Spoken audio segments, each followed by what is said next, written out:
Okay, so today's speaker is Kerry Daane Loux. She's a registered landscape architect and also the director of operations for MIG, which is a multidisciplinary planning, design, communications, technology, what else?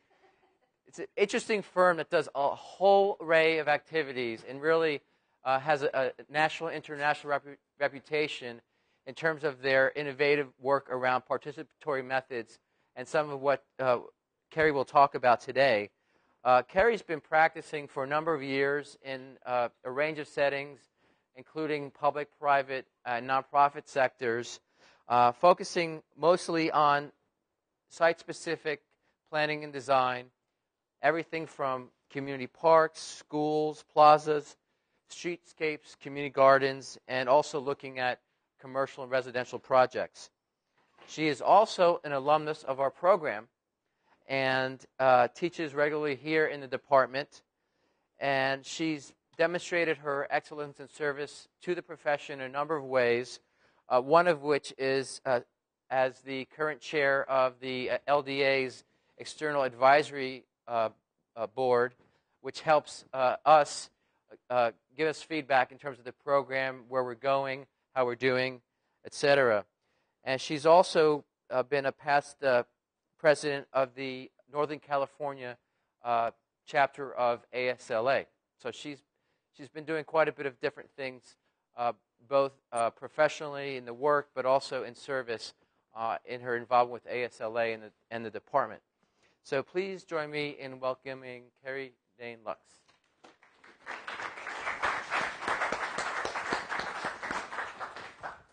Thanks, Michael, and thanks everyone for having me here today. I really appreciate it. I feel all wired up, so hopefully you can hear me. Oh, I do need to turn this on, don't I? There. Is that better? No. Now that should work. Yeah. Okay. Yeah. So I see some familiar faces. I know I have inflated your ranks by at least one, since my husband Jeff is here. And I know he doesn't usually have time to come to these, so thanks for coming, and a number of other familiar faces. And what a great place to be. Of course, I had no classes here. We weren't here when I was in school at UC Davis in landscape architecture. And have been here a few times for advisory board meetings, but you're very, very fortunate now to have this place, this space. I'm sure many of you have worked to get this space set up, and this is the first quarter, correct? So that's great. So I'm going to be talking to you about designing in partnership with community as part of Michael's Design Activism series. And I'll give you some background information about myself and my thoughts about design activism to start. I'll talk about MIG and what we do at MIG and give you a sense of some of the projects that I've worked on as well, all related to design activism. And for my purposes, personally, I wanted to start by sort of redefining activism as being based in partnership. This is from my own professional practice. There's many, many ways of looking at activism, as you have heard from previous speakers.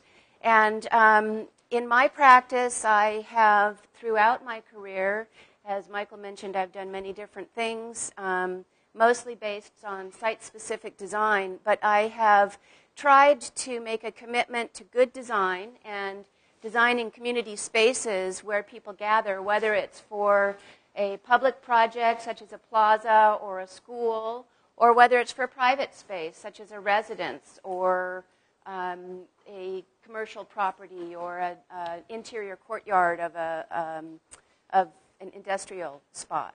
I've also made a commitment to teaching and to learning myself as well as teaching, and I have done a lot of teaching of children in schools, gardening programs, that sort of thing. I've done teaching of adults through the Master Gardener program in Yolo County. I've done teaching of students in the landscape architecture program, as well as teaching the design section of the licensing exam. So while I'm not teaching at all times professionally, I try to make that part of my practice. And I have a commitment to professional service. As Michael mentioned, throughout my career, I've done various types of work with the ASLA and with other groups. And I really encourage you all to consider that if you're not already. You probably all have passions that influence your interests and your work. And I have found that to be a very, very rewarding approach to designing, is to take some time and volunteer either for the profession or for other groups. And sometimes it can be lucrative as well. In my own private practice, I have had projects pop up because of connections that I've made through volunteer work. So that's the way I'm going to be approaching from my own personal perspective. And I'm going to be talking to you about opportunities for community partnership and activism throughout the design process. And if you start at the top, as Mark Francis talked to you about, inventing the need for design and public participation is something that we can do as professional landscape architects.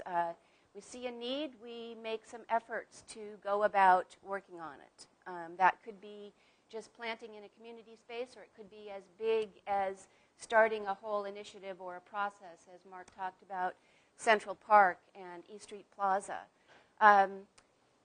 Once the need is identified, the community can become involved right away, and often does. And sometimes the community is the one that invents the need and then comes to the landscape architect or designer.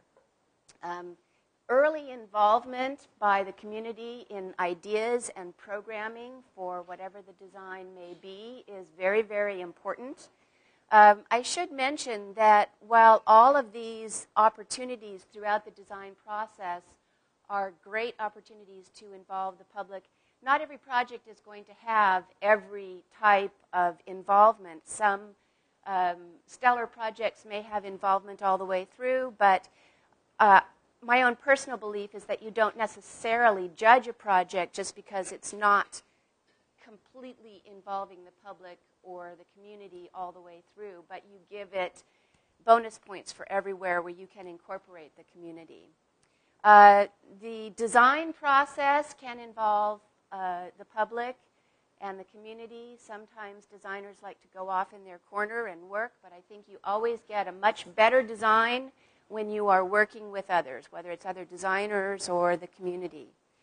Fundraising and volunteering is an excellent place to bring projects to fruition and to have many, many people involved. So we'll talk about that a little bit. The implementation of the project, that could be actually constructing it, or it could be doing construction documents, or it could be some other form of getting the project activated. And then once there is a project, if it's a physical project, not everything is necessarily a physical project in space, but many of the ones that we're going to be talking about are, once it's done, people are there, people are interacting in it, and every project is going to have at least that participation. So that's an important factor, is how do people use it? Do they enjoy it? Is it used the way that it was intended? Or if not, does it improve on what is intended? And finally, review and reflection. I think it's always good to go back to what we have worked on and see what works and what didn't. So these are some of the elements that I'm going to be talking about through this talk. Now, Michael pretty much covered some of my background. I thought I might just talk to you a little bit about that. I graduated from this program before it was identified as a landscape architecture program. It was environmental planning and management with 5 options, and I took the landscape architecture option. That has served me very well in my career because I have basically 2 fields, even though it's the same definition of one pot. I was able to take advantage of that. And we were accredited for the first time. The provisional accreditation the first year was the year I graduated. So I have also benefited greatly through my career from having been involved in that first accreditation process and having come back a number of times through various means, either as a visiting professional or an alumnus or as the advisory board chair to talk to accreditation teams. As Michael mentioned, I've done other types of work in my career.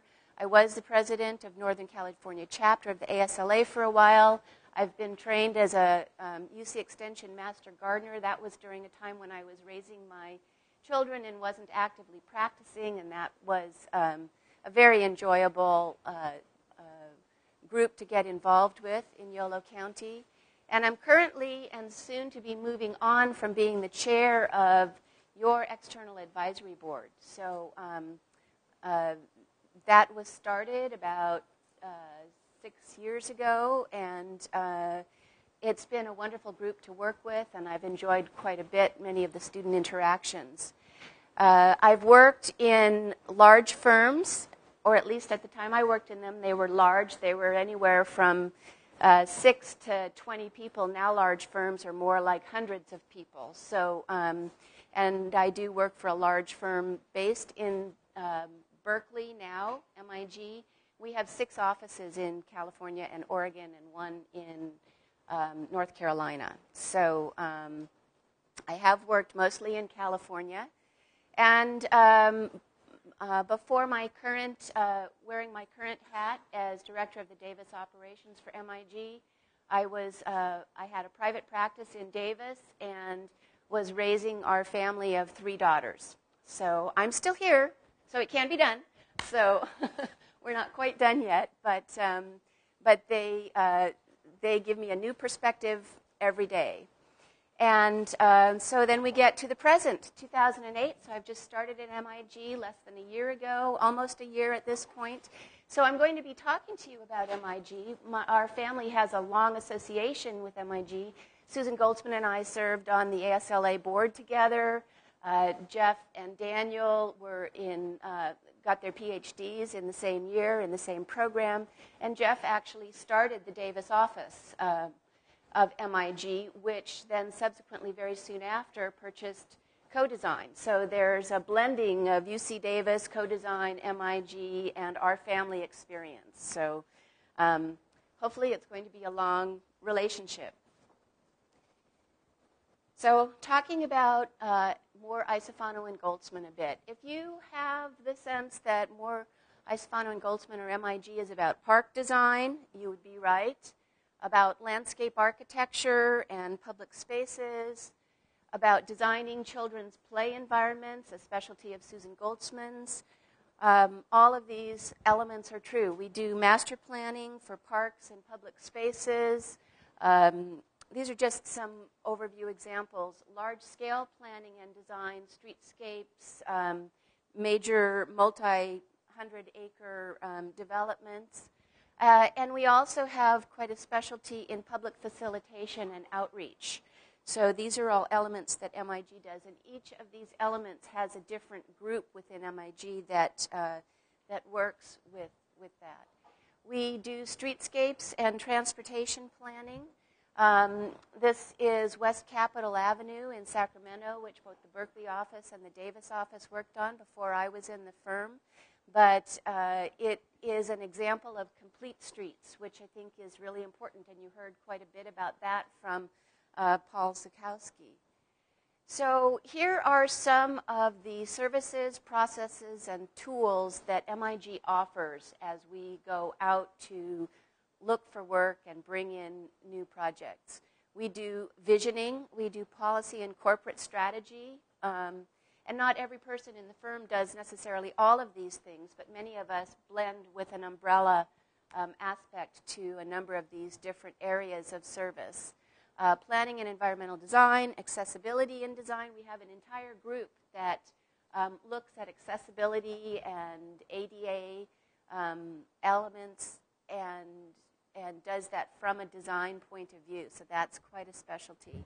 We have a communications, graphics, and media group that does all of our reports and graphics. We do outreach and interactive workshops, work with communities to form coalitions. And we, again, work with children and youth quite extensively. So that's an overview of many of the elements that MIG does. And on the previous slide, which I must confess I cribbed from a previous slideshow, so I didn't actually create it. I made some adaptations to it. But at the bottom of it, creating community through community participation. So what MIG does fits in very well. That is sort of a motto, and we look at every project through that prism. So I just wanted to highlight that. So these are just some quick examples of some of these various elements I talked about. The visioning, looking at a riverfront area and considering what could happen there, and working with the community to have a vision and charting the future. Our outreach and facilitation process involves wall graphics and a signature approach. I'm sure many of you have seen or are familiar with MIG's approach, and many of the people in MIG are quite skilled at these graphics up on the wall in real time as people are making suggestions, and at the end the wall graphic is used as part of the planning process. Some people in MIG are very involved in corporate policy and working with businesses to have a good strategy as they proceed. Again, I mentioned planning and environmental design and accessibility. And I did want to mention that accessibility is not just about the disabled, but accessibility can mean access for alternative forms of and modes of transportation, such as bikes, peds. It can mean signage for making sure that a place is visible and that you can get there. And of course, here we've got the horses, so that's another form of transportation, not necessarily frequently used, but it could be an element of design. Our communications and media group often does not just reports, but taking those logos and that information out to the side of a bus or onto a hat, or creating kits for the community to be aware of what the design is. And we have an entire technology group that manages web portals and helps with technology for individual projects as well as companies. Our outreach takes many, many different forms. The interactive workshops where people dig in and get involved in the design, as well as have recorded sessions with the wall graphics, are an important element. And we help community coalitions to really chart where they want to take their projects. And many of our workshops people enjoy very much. They come away saying that it was an excellent opportunity, and they didn't think there could be solutions when they started, but the problem-solving atmosphere is very positive. So that's an overview of what MIG does, and so from an MIG perspective, I would suggest that we would redefine activism through the work of private practice of landscape architecture, which is the area that I work in, through the selection of types of projects that we do that are community-related, many related to park design. We're doing a lot of transportation work right now, as Paul talked to you about. The Complete Streets grants and community grants are the basis of many of our projects. And we also define activism through who is served. No matter what the project is, there is a concerted effort to approach the design from a multi-generational point of view, serving the entire community, including children, the disabled, and other users of the subject project. And how we complete our projects. We look at high quality, responsive design, and community-driven projects. So back to the original idea of the 8 different possible elements, phases that activism can be involved in a project. I'm just going to scroll through some MIG projects and show you some of the elements that we incorporate. So MIG has done an awful lot of work in Davis. Central Park had a number of different phases, starting with when Mark first encountered the site and talked to the city way back in the 80s, and all the way through the current, the more recent installation of the the farmers market shelter. And there are people in the office that worked with Mark and are still there that worked on some of these projects. Davis Commons, where many of you may do some of your shopping, was an MIG co-design project. Arroyo Park, which is close to where we live. So the influence of MIG in Davis is very, very strong. Mace Ranch Community Park, the Aspen Greenbelt. I have to linger on this slide for just a minute because, again, this is close to our house, and I know way back when Cheryl Sullivan worked for co-design in MIG, she came to the park and called us up and said, "Can I borrow your kids?" And so as I was going through slides, I found this picture on the right of two of our kids playing on the freeform play structure. So that was many years ago, but and I think that maybe one of them on a scooter too. I don't know for sure, but again, the connection is fun to look at. So these are some other projects, not necessarily ones that I worked on, but the historical context is very important in design. In this case, wind power was an element, and so this playground was designed with elements from the community's history. Interactive site amenities are very, very important for all ages.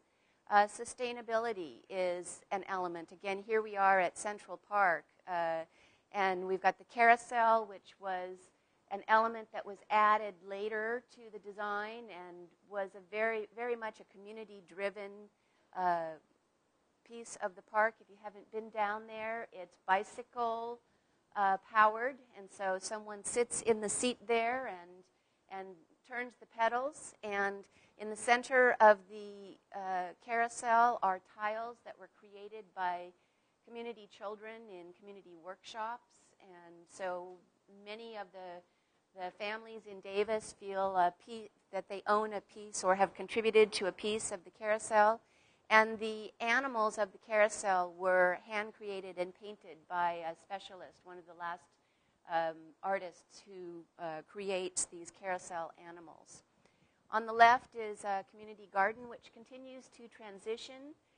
Most recently, an artist in Davis, Mark Rivera, who is a fantastic ceramic artist, added another piece in the center of the garden. So projects can evolve and have community participation over time and change. And I think that's really, really important, that we think about time and change and evolving as we design.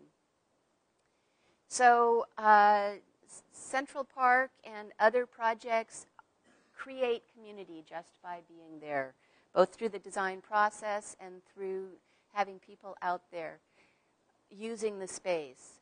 MIG does a lot of custom design of site elements, as well as using commercially available products in creative ways. And here's an example at a zoo of creating a secret place.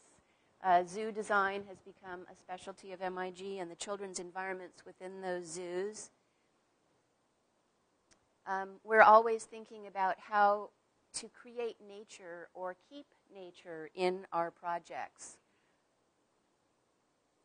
And to get kids out there, you know, sometimes people think a tot lot is what we do to design for kids, but that's only one small piece of child development and how we work with children and people of all ages. So getting kids out there using their hands. Sand and water play is one of the key ways of getting children to be creative, to build things. And it actually, in the large picture of things, can often be the least expensive element of a playground. But if you're focused on a tot lot or a play structure, that's not where you're looking. But MIG really specializes in children's design. Here's some children gardening. This is very dear to my heart since I've done a lot of gardening with children at both the school that my kids went to and other schools through the Master Gardener program. So it's just amazing what kids learn and think about when they're out digging in the dirt. We provide for alternative modes of transit.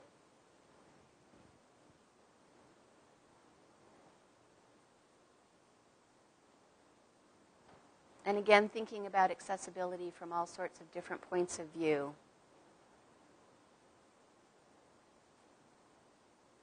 Details on a design project are really, really important. There's so many examples of that, but details can be community-driven. They can be hand-created tiles, as we saw on the last slide, or in this case, whales in the landscape, which also spout water. So this is at this one is actually at Oklahoma Zoo, but there's also whales at Chase Palm Park in Sacramento.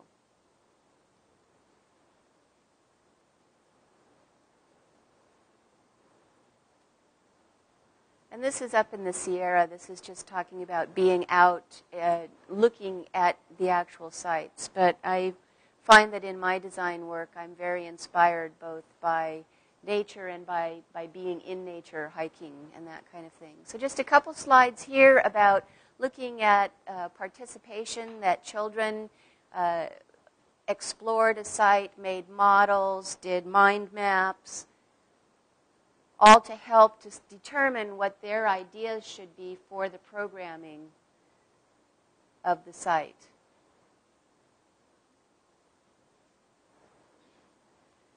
So that's a bit of an overview of some of the projects that MIG and MIG Davis has been involved with. I really focused on the ones in Davis because that's where our office is, but there are examples around the nation. And I'm coming back to this slide because I'm going to show a few projects of my own to wrap up.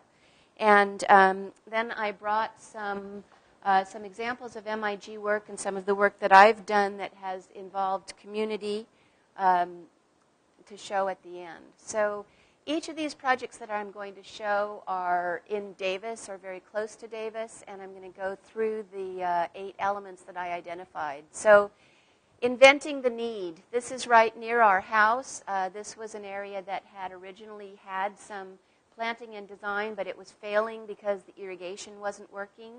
And the community began to really press for having a better design out there. And originally I worked with some community workshops to do some planting, and that has been now supplemented by a group called Friends of West Pond, which is now numbering over 200 people. They get email updates, they go out and do plantings, they maintain, every few weeks there's an innovation in this park site. They've added benches, they've added pathways, and it's really an inspiration what they've been able to do by focusing in and keeping people informed. But this is a completely community-generated space. The City of Davis helps with some funding, but mostly they raise their own money and get donations of plants. These iris right in the foreground were transplanted from someone's front yard. So, and many, many people walk along this bike path and enjoy this space, which also attracts hummingbirds and birds and people. This project is at Patwin Elementary School and was when I was working with some of my children's classes. One of my daughters was in a 5th, 6th grade combination, and they did 2 years in a row, they did a Jiminy Cricket Environmentality Challenge, which is a Disney-sponsored project. And they started it when they went away to outdoor education camp and came back and said, we want to do something in our community at our school. And so another parent and I worked with the teacher and the kids to come up with some ideas. And they were absolutely fantastic. They said, we want to use local materials. We want to do something beautiful and important. So they decided that they wanted to build a straw bale bench because straw is locally available. They raised money for the bench by going up into the trees and cutting out mistletoe and selling it at Christmas time so that they could raise some money. And their project that they envisioned doing in about 4 months took 3 years. So the class that initiated it when my daughter was in 5th grade, then they continued in 6th grade, and then they came back when they were 7th and 8th graders to help finish up the project. But it's something they can be really proud of. They worked with a local artist, and every child did an art piece out of ceramics that is related to the natural environment. So you can see the project is called Meet Me at the Bench, and there's a little cricket up there that was for the Jiminy Cricket project. So this was quite a joy to work on, getting the kids, and the shape turned out to be a lot more organic than we originally envisioned because of the straw bale nature, but it's really absolutely a beautiful project, and every child that worked on it enjoyed it quite a bit, and they still enjoy it now. I also worked, this is ideas in programming. I worked on a project for the city of Davis to facilitate some neighborhood art projects. 4 quadrants of Davis were identified, north, east, south, and west, and we started with going through a process of looking at the work of 30 or 40 artists and narrowing it down to, I believe it was 10 artists, and then we interviewed them, and selected 4 and assigned them to a location in Davis. And this one in West Davis, I believe, is one of the more unusual ones. Richard Lowenberg decided that Davis was the kind of place where a flying saucer might just land. And so that's what he created out of concrete and steel, and put that little plaque there about what his project was all about. And sort of an inside story about that project was that each of the artists had great ideas, but they were supposed to wait until we had a community workshop to talk with the public. And before we had our first workshop, Richard said, "I know what I'm going to do."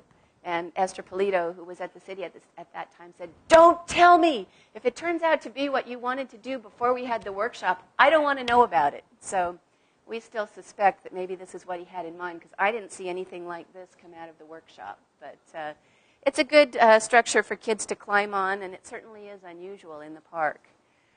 This is the Children's Garden next to the Patwin CDC, which started out as an empty piece of Arroyo Park. And as a parent at Patwin Elementary School, when I started hearing the principal talking about putting a parking lot in that space that was designed to be a children's garden, I said, no way.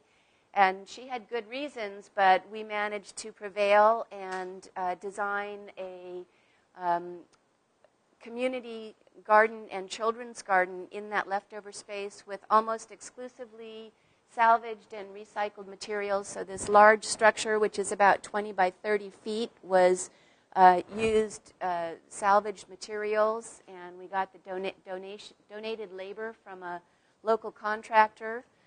We were able to get some old concrete planters from the city and come in and do some art projects with the kids, some more ceramic work to decorate them, and build some benches out of some more recycled lumber. So it's really a neat park that's used by the children at the Children's Development Center next to the school, as well as at the school, and now can be rented by people in the city if they have a space that they want to use a space for picnics or something like that. Another project that I worked on that really involved a lot of fundraising and volunteering was a native plant design for a nature trail next to Northstar Park, where we put in some artist-inspired arches that had cut out letters, and there are 4 of them, and they say, "Send my roots rain," which is an early poem, the beginning of an early poem, and it was conceived at a time when, like now, we had very little water. So as you walk through the park, you see the shadow patterns on the ground. And the volunteering element of this was that we had close to 200 people out there the day we did the planting. putting in all of the native plants. And it was really quite a wonderful community event. I think it's about half a mile long, and had a lot of grasses and flowering plants installed along the edge. And this one is in our backyard. I labeled this one Participation with Implementation and Construction because although this is a residence, we prevailed upon a good friend of ours to help us build the arbor and some of the other elements in our garden. So it can work for you individually as well. So participation in the construction. And community interaction in the space. This is a project that's still in the design stage that I was working on before I came to MIG and is now on hold. But Winters would love to put a small plaza downtown that they can use for their farmers market and an art park. And they want to have art classes in there. So it needed to be a public plaza. It needed to have access for emergency vehicles that went through it, and it needed to be exciting and engaging. So early in the process, and it needed to have a covered space for the outdoor classes. So these were 3 different ideas that we talked about and then brought them together for a single idea later on. And finally, review and reflection. I worked with artists for a plaza at 5th and G Street. If you've been down there next to Ty Nakorn, there's several art pieces down there, and that plaza is being slowly revitalized with art, and it's going to have some benches and possibly a fountain. But Mark Rivera, the same artist that I spoke about earlier, did these gorgeous walls adjacent to the U.S. Department of Agriculture. So the theme is agriculture and products from California. So I worked on the Davis Community Forest Management Plan for the city of Davis, looking at street trees and park trees. A current project that I'm working on right now, this is just one of them, is for the Parks Master Plan, which MIG is doing.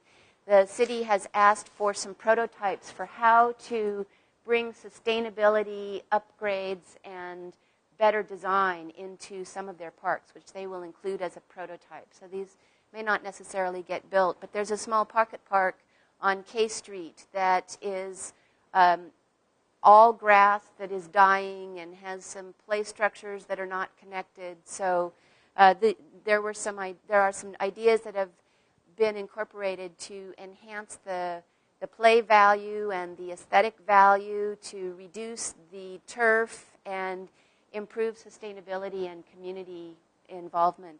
The other 2 parks that will have prototypes are West Manor Park in West Davis, and what I've proposed for that, which the city is very excited about, is taking the large turf panel that exists in the park, leaving some of it there for the active softball and soccer sports that use it, but using the existing drainage system by incorporating some drainage swales and keeping all the water. The goal will be to keep all of the water retained on the site instead of going into the storm drain system.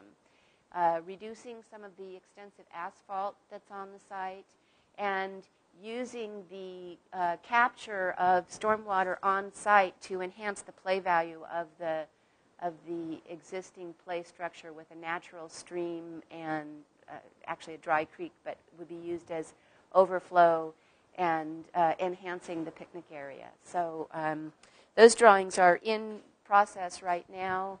And finally, a project that I worked on, that this was a parking lot.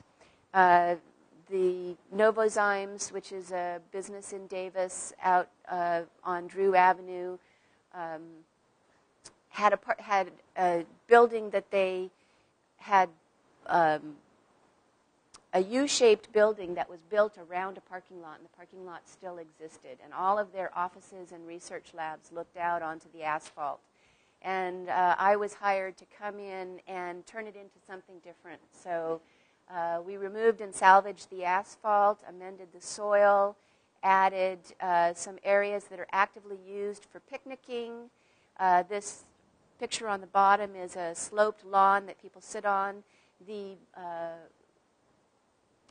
key people in the firm have a band, and so up in the front you can't see it very well, but inside that wall in the top picture is a wood deck with a cover that is fully amplified for them to have concerts.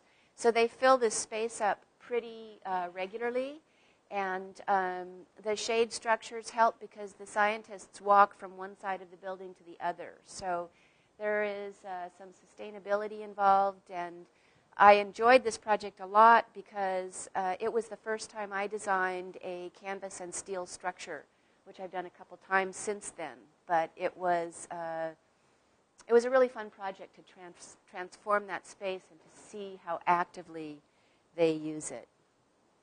So that's it. So.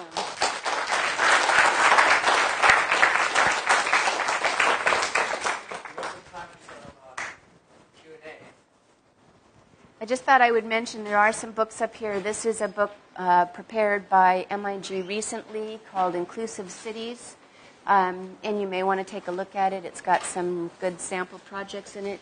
And there's some other projects here. I mentioned street tree plans. The first one that I worked on was a street tree plan for the city of Oakland that was fully based on community participation. So this entire document identifies, we created and identified every neighborhood about a 6-block area in Oakland, and then assigned street trees and created a process for the community to say they wanted a street tree, to fund the trees, and to go out. And this was written in the early 80s and is still in practice, and they've created a department, the Green Streets Department. And there are some other books up here as well. So, but any questions? In the last photo you had with the canopy over the walkway, when the particular photo was taken, the shade was to the side of the walkway, and I wonder what the pattern of that shade is. The walkway goes north-south, so the shade on the far side would have been early morning, and then it would fall toward the stage in late afternoon. In that project, the U faced out to a fairly unsightly area. So one of the goals was to visually enclose the patio without actually closing it off. So there's a double row of trees at the back. The raised lawn in the back helps enclose the space, as well as the 2 canopies, one over the stage, which is quite large. It's about 20 by 60 feet in 3 panels, and then the walkway that goes between. So they're not really for shade. They're for visual enclosure. Shade is also provided, and then there's somewhat for rain protection, although it's not a full cover because there's gaps in the canvas. So, yeah. Hey, Mark. Hi, Kerry. Great presentation. Thank you. Curious if MIG was hiring at all. Well, I was going to mention the economic situation right now, which I'm sure all of you are feeling quite desperately. No, we're not hiring right now. We usually like to have interns. We're not really even doing that. We've kind of like circled the wagons because of the economy, but we're hoping that that will change. But I know you're interested. Sort of the silver lining in the cloud is when we find ourselves in these times, which they're cyclical, and you'll experience a number of them in the course of your career. It's when volunteerism really goes up. And I graduated at a time when the economy was not doing too well, and I started volunteering on projects. And those were my first sort of internship experiences. And I guess partly my enthusiasm, excitement on projects then led to getting hired to work on those projects as time progressed. So, I guess, we can look at this time as a time of opportunity as much as it is a difficult time for many, many people. We'll look back on it as a time of opportunity. We may not look at it that way right now, but the questions, Kerry. I've got a question. Yeah. Participation has been an important part of your work, and now as part of MIG as well. You've worked in different sectors for a period of time to see how participation has evolved. What are some of your observations about participation when you started practice to now? Is it changed? Is it more or less the same thing? Is it new issues come up? Well, I think that community participation is a very popular topic now, so many firms are doing it and using some of the processes that are out there. I think I've been fortunate to work for two firms that have really used a lot of public participation. I worked with Byron McCulley at Amphion early in my career, and I've worked with MIG. Those two processes, I think people within the firms might say that they were dramatically different, but from stepping back a bit, I think that they were very similar in that you create ways of getting the community to be involved, whether it's on paper, them doing the work themselves, or up with facilitation graphics. I think a key is really intending to use the community participation and to be open to hearing about it, which sometimes is not the role of the designer. It could be the role of the client or whatever is funding the project, but one of the biggest transitions that I've seen is groups like Caltrans insisting on public outreach for all of their projects. So I really think that it's become incorporated into the expectations, along with many other very positive elements, such as the sustainability and a number of other elements. But I think that is a sign that it's no longer just the boutique firm that might say, oh, well, we've got this special thing that we do, but it's part of the overall process of design. Right. Yes. No, we're still not hiring, Mark. When you're doing when designing for children specifically, Yes. what kind of techniques do you use to get children involved in that kind of design process? Well, you want to gear the elements to the children. So starting out, how do you get the children there to be part of the design process? Once you get them there, then having the right methods for them to feel successful and positive about how they participate. Usually hands-on work is really, really important.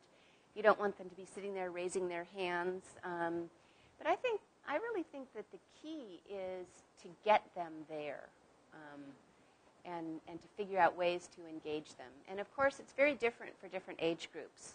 And that's one of the things that has developed in children's play is the identification of what age group you're targeting. And there's actually state standards for providing play for different age groups, 2 to 5, 5 to 10, and 5 to 8, and teens. So their needs are different. Great. All right, let's thank Kerry again for... Thank you very much.